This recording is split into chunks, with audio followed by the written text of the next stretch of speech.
we're still waiting for these to colonize, but let's give them a checkup. It's time for an update.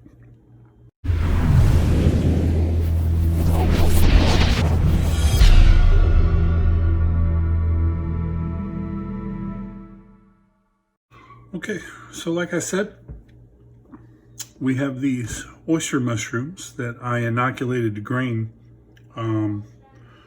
It's been 3.5, almost 4 weeks ago now.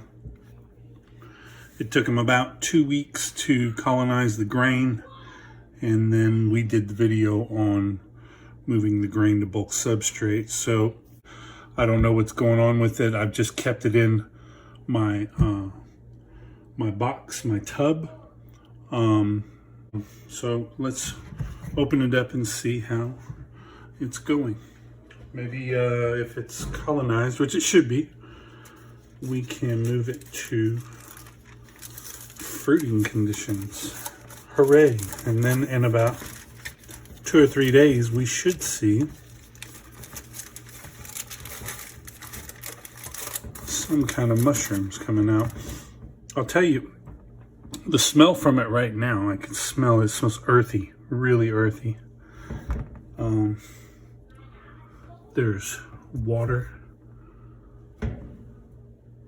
coming off the edge of the pan, which means that it was condensating, which is good because while this is going, what I'm to understand is it produces heat. So the moisture that's in the substrate, along with the heat that's being produced from the block, will make it condensate. So that's supposed to be a sign of a healthy colony.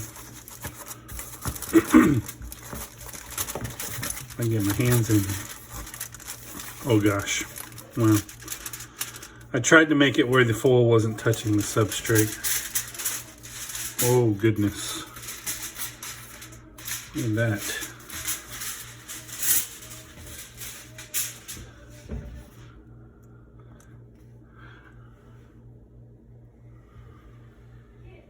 Okay, so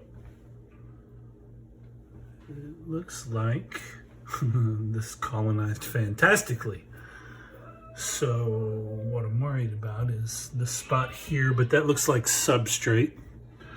If you're wondering, this is actually produced by the mycelium.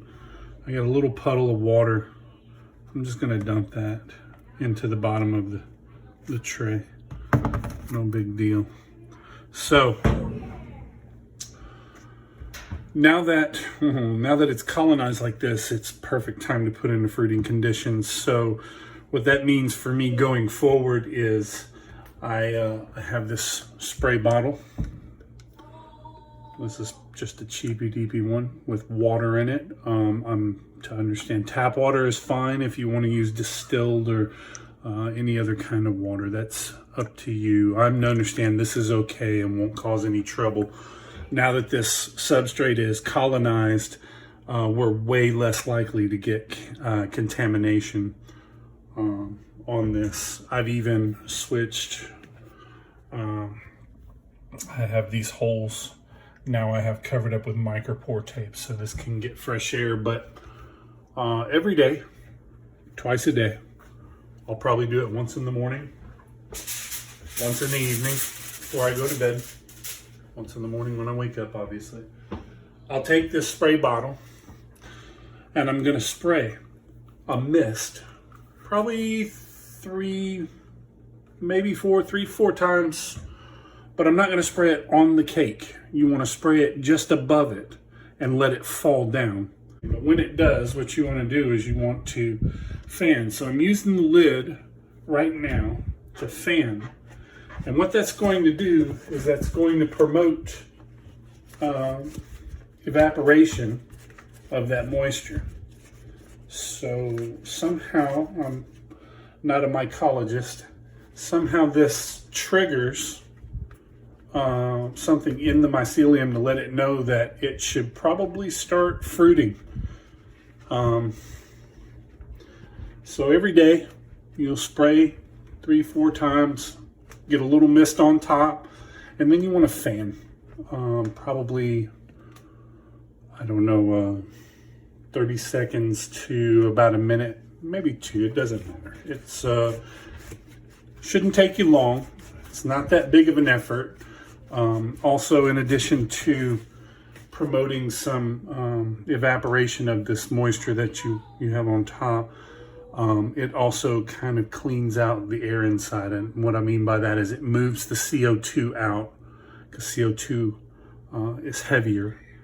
It moves the CO2 out and brings in some fresh air. So I'm actually giving it a pretty good gust. Don't tear anything up. Okay, now this has been fanned. It's wet. Okay, so now that I'm fanned and let some evaporation happen, it's probably only taking me a minute. I'm gonna put this lid back on. Doesn't matter if it's locked, I just keep it that way. I have kids and animals. I don't want to get in here right now. So I'm going to put this in my, I have a table next to one of my windows, and let this get normal filtered daylight. If you have a light, that's fine, and or if you use a desk lamp with maybe an LED bulb or something like that, and that's fine. But you want to put it on about a 12 on, 12 off schedule. I guess if you're doing it like me, you kind of just go with the sun. It's not always 12 on, 12 off. But the sun, what I'm to understand now is that the sun actually helps the mycelium not only to show it where to go, but I think there's some things that it does. I know it's not photosynthetic, but this gives it some kind of help. So hopefully in a couple of days, we'll have some pins or something coming up, maybe even some fruit. We'll check back in on it then, and I'll let you guys know how it's going.